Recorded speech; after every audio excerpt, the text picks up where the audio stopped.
class we discussed about an ideal transformer considering two terminals of the transformer and a magnetic core when it is not connected to the load. In today's class we will discuss about a transformer under loaded condition. Before that, before considering the transformer in loaded condition, we need to discuss about the dot convention. So what is dot convention? So let us say this is a magnetic core of the transformer. This is the magnetic core. This is the primary winding of the transformer and this is the secondary winding of the transformer. Let us say for the sake of consideration, the applied voltage across the primary is V1 and the applied voltage across the secondary is V2. Okay, so the current flowing in the primary is I1. The current flowing in the primary is I1 and the current flowing, we have applied voltage across both primary and the secondary of the transformer. We have applied voltage across both primary and the secondary of the transformer. So I1 is flowing in this direction and I2 is flowing in this direction. Okay, so there will be two fluxes produced in the magnetic core of the transformer. A flux phi1 which is produced because of the current I1 and a flux phi2 which is produced because of the current I2. Okay, so let us consider by using right hand thumb rule. The current is flowing in this direction. If the current is flowing in this direction, the flux induced will be in the upward direction, that is in this direction. Okay, so here as you can see, one in the primary side the winding is from left to right, and in the secondary it's from right to left, and in the secondary the I2 is entering, and if you consider the right hand thumb rule, that is whenever a right hand thumb rule we discussed in the magnetic circuits, a magnetic field will be produced across the current carrying conductor, which thumb will indicate the current and other fingers of the right hand will indicate the direction of the flux. So according to that, the flux in the magnetic core, this is phi1, the phi2, this is phi1, phi2 will also be in the downward direction. This will be phi2. So from this you can see phi1 and phi2 are additive in nature. Total flux in the magnetic core phi will be equal to phi1 plus phi2.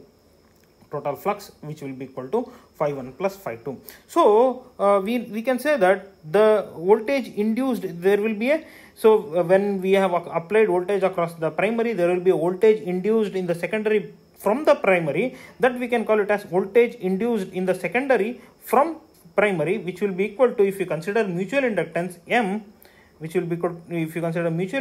M into d phi by dt. So if you consider total voltage V2 will be equal to L into d phi by dt, M into di by dt, M into di1 by dt, and V2 is equal to L into di2 by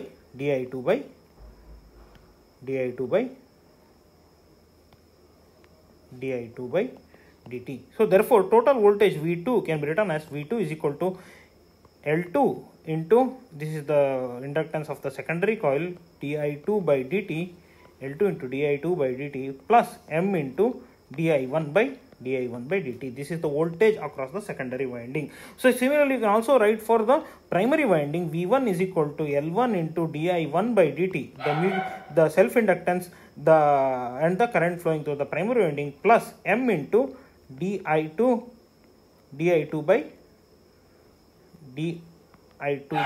dt. So from this you can understand that the mutual inductance,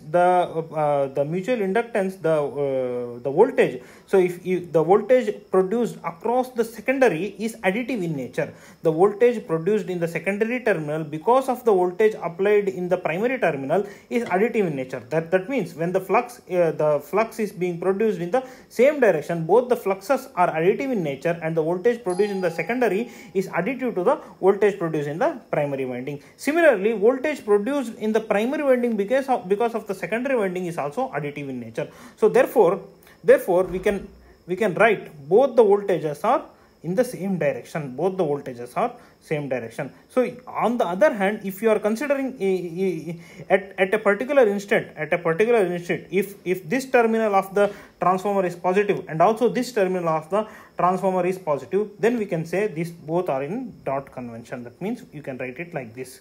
We can write it like this. That means the flux produced by the both the voltages applied across the secondary, primary and secondary will be will be additive in nature, will support each other. So this is a dot convention. That means this terminal and this terminal are positive in nature, or the flux produced by both the windings of the transformers is additive in nature. So this can also be, this type of transformer can also be written like this. If you put the dot here, that this also means the same thing. If you put the dot at this, if you put the dot at these two terminals, this also means the same thing. On the other hand, let us consider that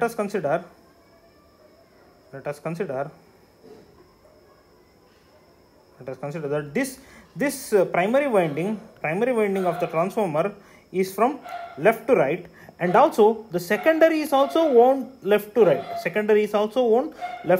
Okay, so therefore a current will be flowing in this direction. The flux produced by the secondary will be in this direction, which is opposing the flux produced by the primary winding. Okay, which is opposing the flux produced by the primary winding. If we can say that V21, the voltage across the induced voltage across the secondary because of the primary winding, will be equal to minus M di1 by dt, Therefore we can write V2 is equal to L2 di2 by dt, minus M di1 by dt. This is the mutual inductance, this is the self inductance. So that means the flux produced is opposite in nature. It is not additive. That means when this terminal is positive, this terminal is positive. That means this terminal is negative and this terminal is negative. In this case, we can mention the dot convention of the transformer will be like this. In this case, the dot convention of the transformer will be like this. We have a transformer terminal coils here. There will be an isolation. It will be like this. That means when this is positive, therefore the flux produced by this terminal, if you apply voltage across the secondary and if you apply voltage across the primary, flux produced by both the coils are in opposite in nature. If you can also write it as like this. These two means the same thing. So this is the dot convention of the transformer. So transformer loading. So let us say in the primary side we have connected a load across the primary side. This is the load. This is connected to the source. This is R or RL load, any kind of load we can say. So this is the current I2. This is the current leaving the transformer. This is the current entering the core I1. So when you connect the load, I2 increases. When the I2 increases, the flux in the transformer, the magnetic flux in the transformer core reduces. Phi reduces. However, the primary will try to nullify the effect of the as you can see here, primary will nullify the effect of the secondary. That means it will try to keep the constant. Therefore I1 will increase. Therefore an additional current will be drawn from the load in order to keep the flux in the transformer constant. So when the I2 is increasing, I1 will also increase in order to supply the load of the transformer. This is what happens when the transformer is in loaded condition. Okay. So overall you can say that the net MMF acting in the core will be maintained constant. When the I2 will increase, I1 is also increased, so the total MMF will be maintained.